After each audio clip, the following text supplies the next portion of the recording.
शक्ति ने सती रूप धारण किया। विवाह हुआ शिव जी के साथ।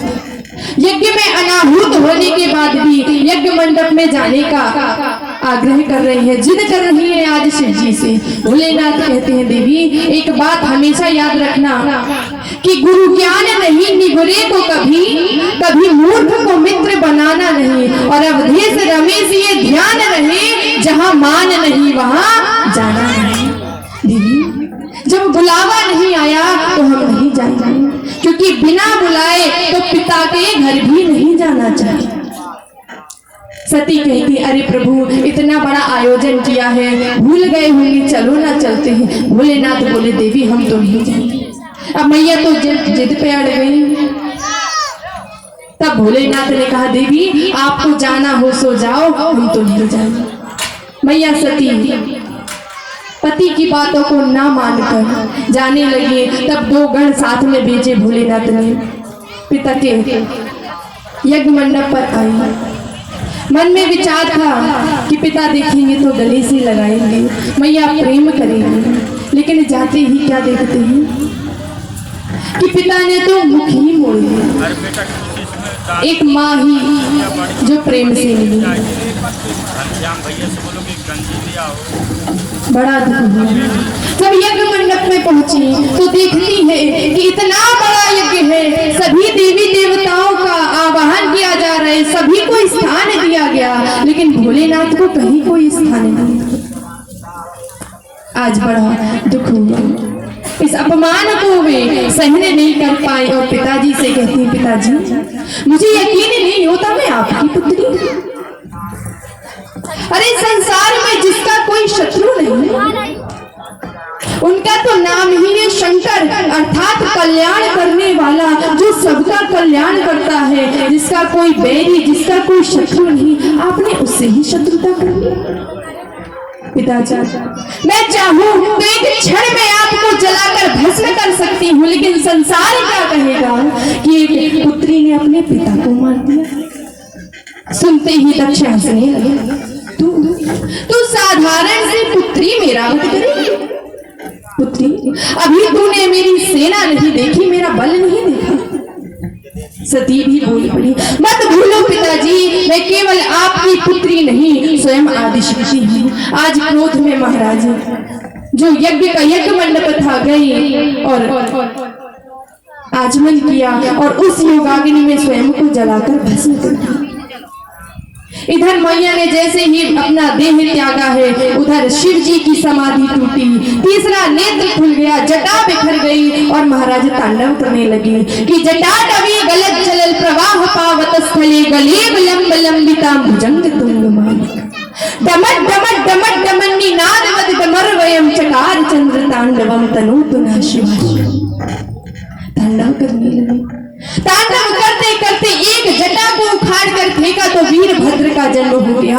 वीरभद्र आया, सारे यज्ञ का ध्वंस विध्वंस कर दिया और दक्ष को पकड़कर उसके शीश को धड़ से अलग करके उसकी पूर्णाहुति यज्ञ में दी गई। दक्ष की शीश की पूर्णाहुति क्यों दी गई? क्योंकि दक्ष ने अभिमान में चूर होकर वही यज्ञ किया। एक बार भोलेनाथ ने दक्ष को प्रणाम नहीं किया था तो बदला लेने के लिए, अपमान करने के लिए, और स्वयं को प्रजापति था वो, तो अभिमान में आकर उसने यही किया और अभिमान से भरे उस शीश की ही पूर्णाहुति दी थी। जिस भाव से हम यज्ञ करते हैं ना उसकी ही पूर्णाहुति दी जाती है। दक्ष ने अभिमान में यज्ञ किया तो अभिमान से भरे शीश की पूर्णाहुति। भोलेनाथ आए, मैया सती के देह को लेकर जा रही थी कि प्रसूति जी चरणों में गिर गई, रोने लगी। तब चूंकि भोलेनाथ कर्पूर गौरव करुणावतार, करुणा के अवतार हैं, तब भोलेनाथ ने दक्ष के शरीर में एक बकरे का मुख लगाया। बकरे का मुख क्यों लगाया? क्योंकि बकरा होता है प्रेम का प्रतीक। अभिमान को हटाकर जीवन में प्रेम को लाया। मैया सती के देह को लेकर चले गए। मैया सती का अगला जन्म हुआ राजा हिमांचल के घर पार्वती के रूप में। बड़ी हुई, शिव जी को प्राप्त करने के लिए कठिन तप किए। भोलेनाथ तो समाधि में बैठे थे। तब राम जी प्रकट हुए, भोलेनाथ से आग्रह किया कि प्रभु आप विवाह करो। और राम जी की आज्ञा को शिव जी कैसे टाल सकते थे, मान गए। सप्त ऋषि गए, लग्न पत्रिका निकाली महाराज और विवाह का मुहूर्त बना। वैशाख शुक्ल पक्ष पंचमी तिथि दिन गुरुवार। वैसे तो आप हम सब लोग व्यवहार में महाशिवरात्रि के दिन मनाते हैं, लेकिन स्कंद पुराण और शिव पुराण के अनुसार वैशाख शुक्ल पक्ष पंचमी तिथि दिन गुरुवार विवाह की तिथि निर्धारित की गई। विवाह का दिन आया, शाम के 3 बज गए, बारात जाने का समय, लेकिन कैलाश पर्वत पूरा खाली, केवल भोलेनाथ और नंदी और भृंगी। तो सारे देवता कहाँ? सारे देवता अपने अपने विमानों को महाराज धो रहे, साफ कर रहे हैं। कुबेर जी अपने पुष्पक विमान में लड़ियां लगा रहे हैं। प्रभु गरुड़ को साफ कर रहे हैं, नहला रहे हैं। यमराज अपने भैंसे को धुला रहा है, बहुत काले हो गए हो, आज तो तुम्हें घिस घिस के गोरा कर देंगे। क्यों? क्योंकि तुम्हें में बैठ के तो बारात में जाना है। सब बढ़िया महाराज तैयार हो रही हैं और कैलाश पर्वत में भोलेनाथ बैठे हैं ऐसे। अब दोनों ग्रह गण हैं, कहते हैं बाबा बारात जाने का समय हो गया है, अभी तक कोई नहीं आया है, आपको तो दूल्हा बनाना पड़ेगा। दूल्हा क्या बनाना, हम तो है ये दूल्हा। अरे प्रभु हो तो, लेकिन थोड़ा बहुत तो श्रृंगार करना पड़ेगा। अच्छा क्या करेंगे बाबा? यदि आपकी इच्छा हो तो हम ही आपका श्रृंगार कर दें। तो गणों का मन रखने के लिए भोले बाबा ने कहा ठीक है कर दो। तो श्रृंगार करने लगे। और श्रृंगार कैसा करते हैं कि शिव ही शंभु गण कर ही श्रृंगार, और जटा मुकुट अहि मोर सम। तांडव करते समय जो जटाएं बिखर गई थी, आज नंदी ने उन जटाओं को समेटकर ऊपर एक जूड़ा बना दिया और एक सर्प, अहि माने सर्प का मुकुट लगा दिया। अब किसी ने बोला बाबा ये मुकुट सर्प है, सर्प का मुकुट क्यों लगाए? तो कहते भैया देखो, सर्प होता है काल का प्रतीक।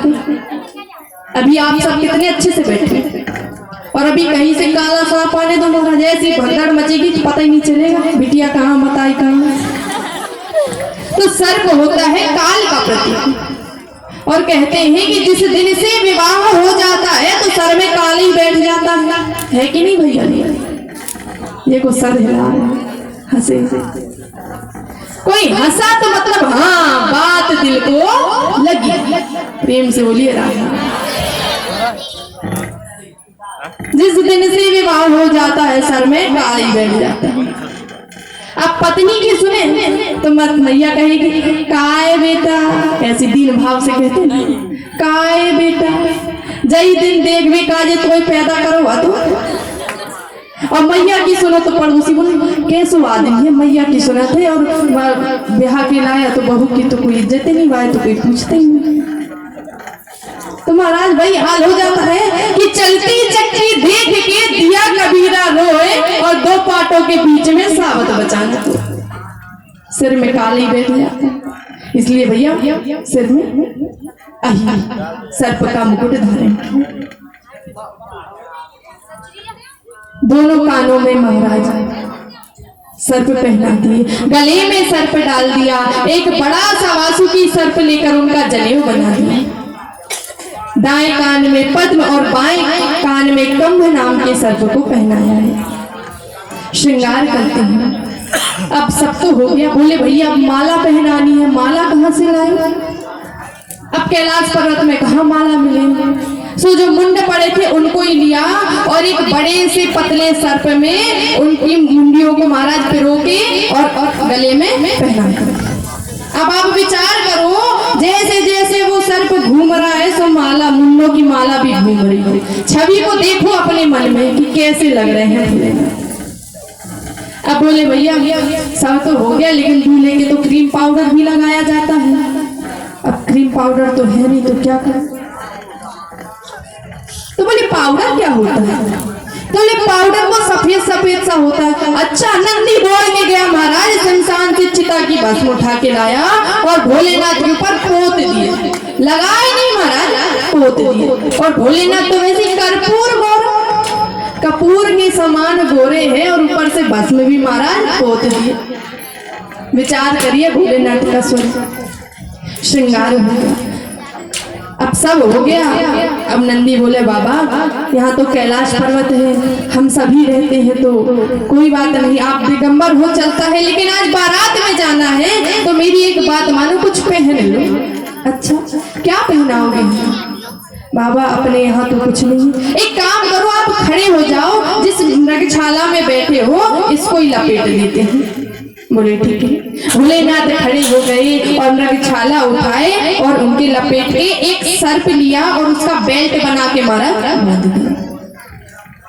अब भोलेनाथ ने जो अपने स्वरूप को देखा तो लगे डमरू डमडमाने, लगे डमरू डमडमाने, बड़े प्रसन्न हुए। और महाराज धीरे धीरे धीरे जो गण थे सबने महाराज उत्सव चालू कर दिया और बजने लगी क्या रब्बी। रब्बी जानते हैं? दादाजी लोग जानते हैं।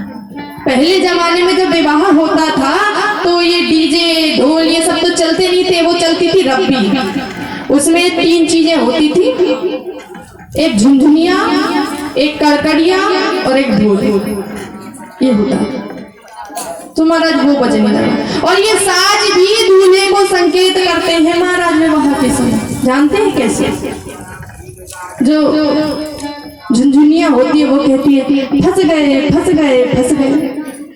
कड़कड़िया बोले कितने दिनन का, कितने दिनन का, कितने दिनन का। और ढोल बोले बोले जन्म भरेगा, जन्म भरेगा, जन्म भरेगा। प्रेम से बोलिए रब्बी बज गई वहां। उधर से सारे देवता विमानों में चढ़ के आए और जब आवाज सुनी तो कहते लगता पहले से उत्सव चल रहा है। और आके जैसे ही भोलेनाथ को देखा तो सबके मुख कमल लटक गए। क्यों? बेचारे दिन भर से तैयार होके आए कि हम सबसे अच्छे लगे। अच्छा ये व्यवहार में भी यही बात है कि हम कहीं भी जाते हैं, कहीं कोई भी पार्टी कोई भी फंक्शन में सब तैयार होके जाते हैं तो कितने अच्छे से भैया बाल ऐसे, कपड़े ऐसे, ये ऐसा वो वैसा, एक भी चीज गड़बड़ नहीं होनी चाहिए। क्यों? क्योंकि सब हमें को देखेंगे। सब इनका यही विचार होता है कि सब हमें देखेंगे, लेकिन होता क्या है कोई किसी को नहीं देखता, सब अपने आप को देखते हैं। बाल तो ठीक है ना, कपड़े तो ठीक है ना। और उसी सभा में यदि कोई एक नमूना आ जाए फिर क्या होगा? सब उसको देखेंगे। सब भोलेनाथ वही बने नहीं तो सबके मुख लटक गए कि अब तो हमें कोई देखेगा। अब जैसे ही देखा भोलेनाथ को तो भैया सारे देवता कहने लगे एक काम करो, अपन तो अपना समाज लेके आगे चले, क्योंकि अगर भोलेनाथ के साथ जाएंगे तो फिर तो जो कलेवा जो मिलना है नाश्ता पानी वो भी नहीं मिलेगा। सो हमारा सारे देवता आगे चले। अब भोलेनाथ अकेले पड़े। अब क्या करें? नंदी बोला बाबा बिना बारात के जाएंगे तो शोभा नहीं देगा, अगर आपकी आज्ञा हो तो हमारे असली बाराती हैं वो यहाँ यदा कदा कैलाश पर्वत पर छिपे हैं।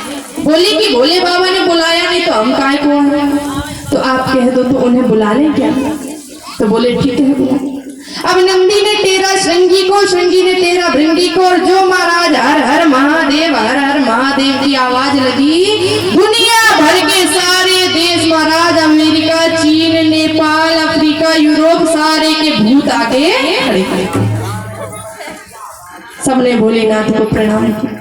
और ऐसे ऐसे भूते महाराज कि किसी के शरीर में एक भी आंख नहीं, किसी के शरीर में आंख ही आंख, किसी के शरीर में एक भी मुंह नहीं, किसी के शरीर में मुंह ही मुंह है। पत्तल बटने वाला परेशान हो जाए, पत्तल कहाँ? किसी के में हाथ है तो हाथ नहीं, किसी का मुंह सुअर का, किसी का मुख गधे का, किसी का मुख सियार का। और समानता क्या? समानता ये कि सबके मुंह लंबे लंबे। अब आप विचार करो, सियार, गधा, कुत्ता एक साथ चिल्लाए तो क्या ध्वनि हो, कितनी मधुर हो। तो वही मधुर ध्वनि चल रही और बारात लेके जा रही है। चलिए हम सब भी बारात में